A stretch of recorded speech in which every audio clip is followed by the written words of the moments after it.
bauxite and alumina industry is reclaiming its significant role in job creation and sustained economic development. This evening, we take this opportunity to acknowledge 40 of our educators and to show our appreciation for their commitment and service. I wish you well, and I wish you all great success. You're watching Jamaica House Weekly. I'm Lorraine Mendez. Prime Minister Andrew Holness has committed his government to investing heavily in the island's human capital in order to fast-track economic growth. A main component of that strategy, he says, is the Housing, Opportunity, Production and Employment HOPE program.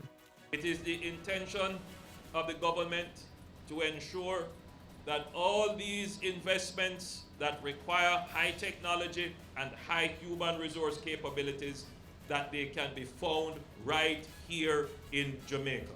Mr. Holness was speaking at Wednesday's official reopening of JIS Jamaica at Nain in St. Elizabeth. 575 Jamaicans are currently employed at the plant, with the Chinese operators promising more jobs once they build another 2 million tons per annum plant to complement the now 1.6 million ton facility. JISCO has also proposed to invest in excess of $2 billion to create a special economic zone to include an aluminium foil plant, an expanded Port Kaiser, an energy-efficient power plant, a tool and manufacturing plant, as well as a logistics and transportation hub. Prime Minister Holness said government will be ensuring that the island takes advantage of these and other investments. This, he says, will be done through the streamlining of the public sector. Once this economic policy is settled and working, then Jamaica would not have space to accommodate and welcome the number of investors who would want to make Jamaica their first choice for investment. It was back to Kingston Wednesday, where the Prime Minister recognized 40 educators for their extraordinary commitment to building a confident and vibrant Jamaica.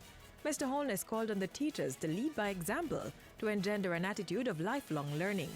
I recognize all our teachers with a deep sense of appreciation and gratitude for the dedication with which they continue to play their role in building a confident and vibrant Jamaica. And Prime Minister Holness welcomed the first batch of 250 recruits to the National Service Corps program. The Jamaica Defence Force is facilitating the training of the first 4 batches for the financial year as part of the Learn, Earn, Give and Save Legs program.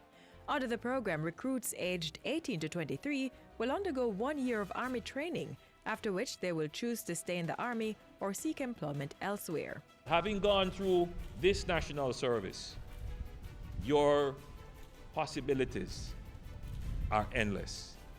You would be far more employable than if you had not gone through this program.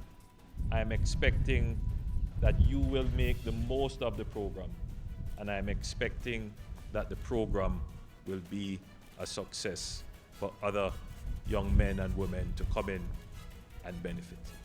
I wish you well, and I wish you all great success. And at Jamaica House Friday, Prime Minister Andrew Holness met with Sir George Aline, outgoing Chancellor of the University of the West Indies Mona campus. And that's how we close out Jamaica House Weekly. We return next time with more of the news coming out of the office of the Prime Minister.